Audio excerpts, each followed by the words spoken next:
네, 간밤에 주요한 미국 이슈 전해드립니다. 이항영의 월가이드 함께 하시죠. MTN 이항영 위원이 함께합니다. 안녕하십니까? 네, 안녕하세요. 뉴욕 증시에서 나스닥 지수가 1% 이상 올랐습니다. 자, 지정학적 긴장감이 고조되었지만 기술주에 대한 매수세가 아주 크게 들어오면서 오늘 엔비디아 5%가량, 테슬라도 3%가량 상승했습니다. 오늘의 인사이트 열어보시죠.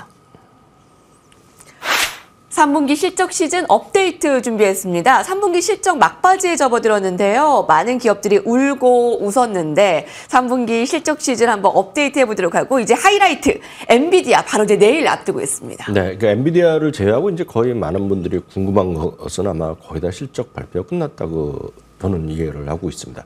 여하튼 지금까지 나온 거 다시 한번 간단히 한번 확인해 보겠는데요. 주말 기준 보면 93%, 오늘 기준 보면 한 95% 정도 실적을 발표했는데요. 75% 이상 기업이 기대 이상 실적 발표했고요.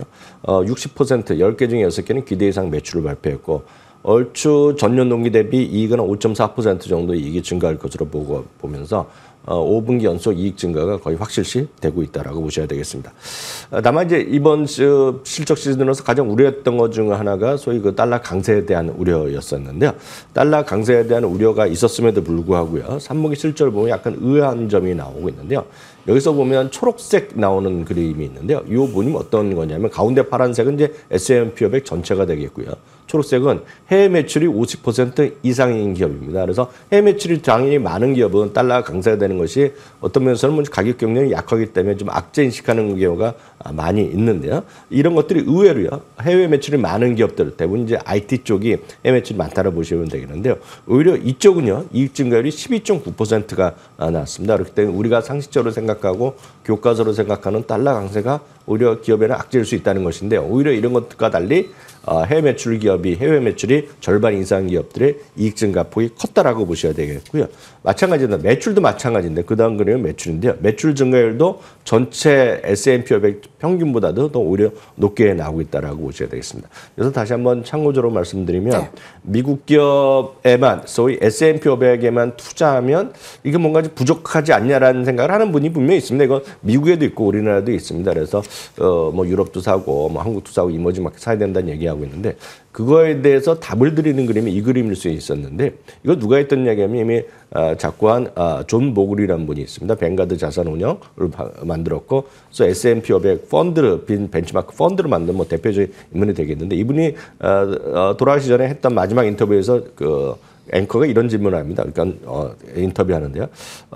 왜 당신은 미국에만 투자하느냐? 거기 미국에만 하냐 했더니 이 그림이랑 똑같은 얘기는 합니다. 미국 기업은요. 전체적으로 60%가 미국에서 매출이 발생하고요. 40%가 해외에서 매출을 발생합니다. 그래서 이 그림을 얘기를 하면서 전반적으로 미국 S&P 500 투자한다는 것은 미국 6, 해외 4에 투자하는 거랑 똑같은 영향을 보이기 때문에 자기는 S&P 위주로 투자한다는 얘기하고 있는데 시청자분들 이 그림을 다시 한번 생각해 보시면 S&P 500이 정말 대단한 지수라는 것을 다시 한번 느끼실 수 있을 것 같습니다. 4분기까지 잠깐 말씀드리겠습니다. 4분기 이익 증가율은 3분기도 훨씬 높아집니다. 그래서 두 자릿수입니다. 12.1%. 그래서 연간으로는 9.3%가 나오겠고요.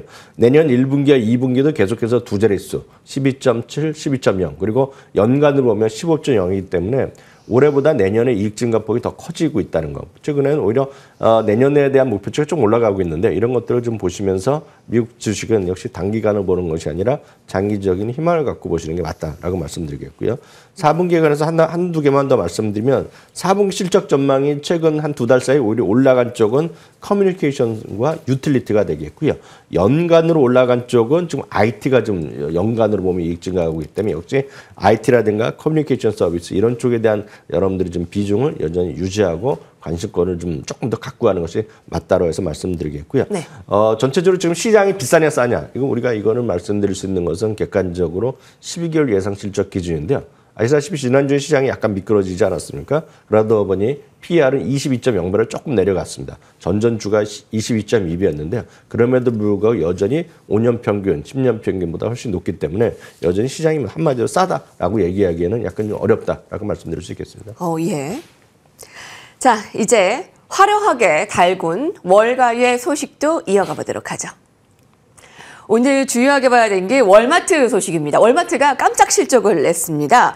어제 우리 연말 쇼핑 시즌을 앞두고 이제 소비자들의 소비 성향들 굉장히 주요하게 촉각을 곤두세우고 보고 있다라고 했는데 월마트가 또 반가운 실적을 내놨네요. 네, 맞습니다. 월마트가 이제 오늘 다시 한번 깜짝 실적을 발표했고요. 그 화면에 보이다시피 깜짝 실적 발표했고 연간 전망을 계속해서 잇따라서 상향시켰습니다. 그러다 보니 오늘 주가가 다시 한번 거의 뭐 4~5%가 올라가면서 다시 한번 사상 최고가를 기록했습니다.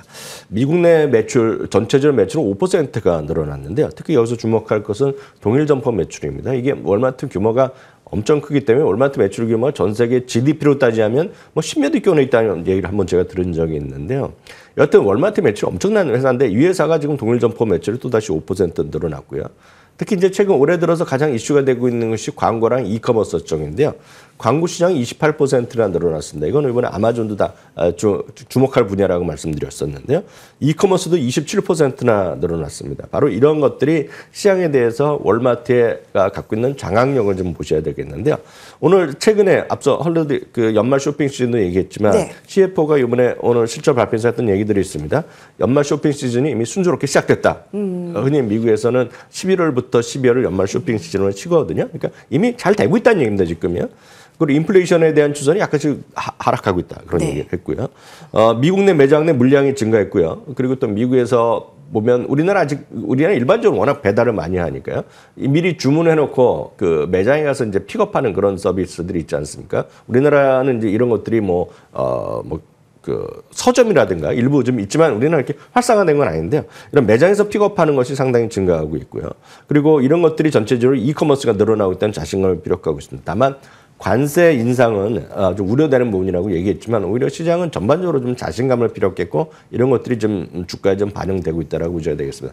여기서 이제 저희가 계속 연말 쇼핑이라든가 미국의 분위기를 나름 저희가 객관적으로 보내드리는 것은 한국의 시장과는 완전히 다르다는 걸 좀 이해하셔야 됩니다. 최근에 한국의 이제 유통 이런 것들이 상당히 어렵다는 거 많은 분들이 느끼실 것 같습니다. 우리가 대표적인 마트 한 몇 개 있지 않습니까? 그것들이 뭐 경쟁을 심해하고 그게 돈을 버냐 안 버냐에 관해서 계속 언론에서도 많이 얘기를 하고 있는데요. 미국과는 약간 다르다는 걸 좀 인지하시고 시장을 좀 넓게 보셨으면 좋겠습니다.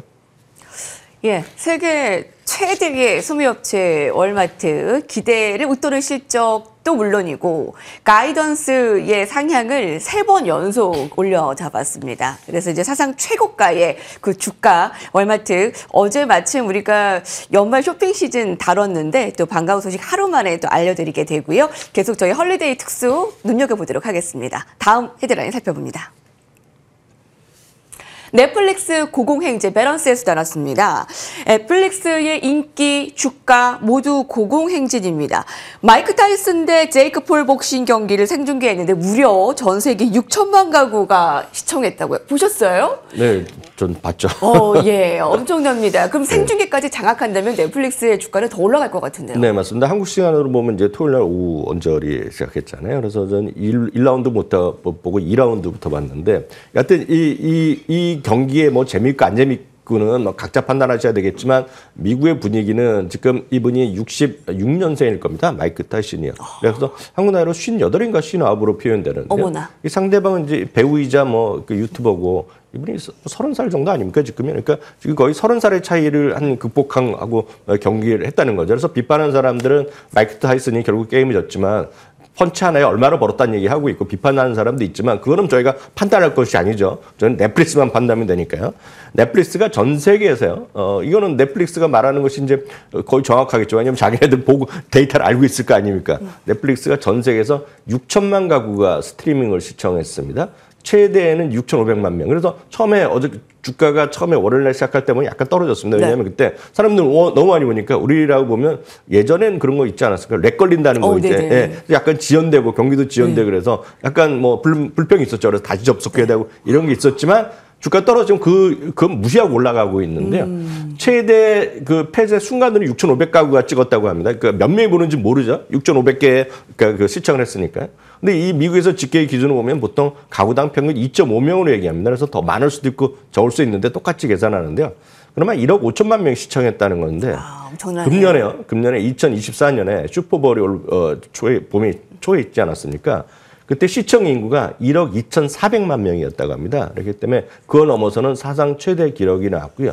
기존 그 복싱 경기로는 시청 경기 가장 많았던 거가 460만 가구가 이제 시청한 적이 있다고 합니다. 그래서 이게 정말 넷플릭스가 정말 엄청난 힘을 보여주고 있고 역량을 보여주고 있다는 것이 되겠고요. 많은 분들이 이제 오징어 게임 얘기하고 있는 오징어 게임은 그 수많은 프로 중에 하나일 뿐이고 이 스트리밍 시장 보면 이제 특히 스포츠 경기 보면 이번에 그 크리스마스 날이야. 미국에서 크리스마스 날 그러니까 미국에서 가장 인기 있는 건 역시 그 미식축구 아닙니까?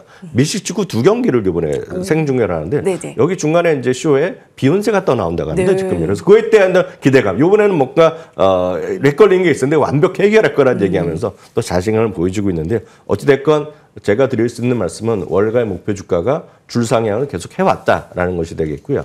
미국 주식 어렵다 하지만 제가 늘 말씀드리지만 여러분들이 매일매일 쓰고 있거나 매달 그냥 무심히 계속 쓰고 있는 것들이 있죠. 그런 것부터 시작하시면 되겠습니다. 네. 이 정도로 많이 볼 줄은 몰랐나 봅니다. 이렇게 렉 걸릴 정도로 굉장히 대단한 인기를 나타내고 있는 생중계. 이제 생중계 시장까지 더 장악을 하면 넷플릭스의 인기와 주가는 더 올라갈 수밖에 없다 얘기를 했고요. 뭐 오징어 게임 2에 대한 기대감, 뭐 계속 넷플릭스 얘기를 할 수밖에 없네요. 자, 오늘 마지막 헤드라인은 트럼프 2기와 관련한 숨겨진 또 다른 수혜주를 살펴볼까 합니다. 그 제목은 로빈후드라는 그 주가입니다. 그 종목입니다. 이미 연초 대비해서 153%나 주가 폭등을 나타냈는데 여기에 트럼프 2기에 대한 기대감까지 더해진다면 이게 어느 기대감이 더 있다라는 건가요?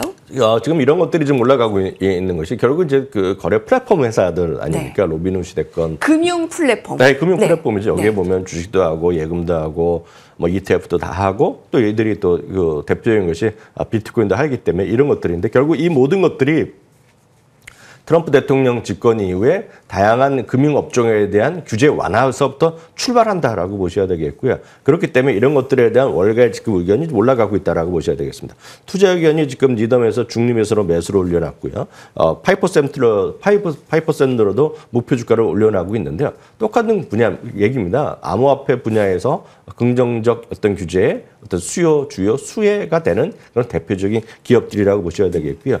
이 종목에 국한할 것이 아니라 어저께도 잠깐 말씀드린 기억이 있는데 전통적인 금융회사가 아닌데 뭔가 좀 새롭게 나왔던 것들 이런 것들이 전부 다 특징이 주가가 3, 4년 전에 2, 3년 전부터 해갖고 상장된 이후에 급등했다가 급락했던 주식들인데 이제 최근에 반등하는 것들인데요. 이런 로빈은 어제도 잠깐 보여드렸다시피 소파이도 로빈이랑 비슷한 거라고 보시면 되겠습니다. 그리고 레모네이드 이제 쉽게 해서 온라인 뭐 AI로 활용한 보험 이런 것들인데요. 그리고 업펌은 이제 BMPL 말씀드렸죠.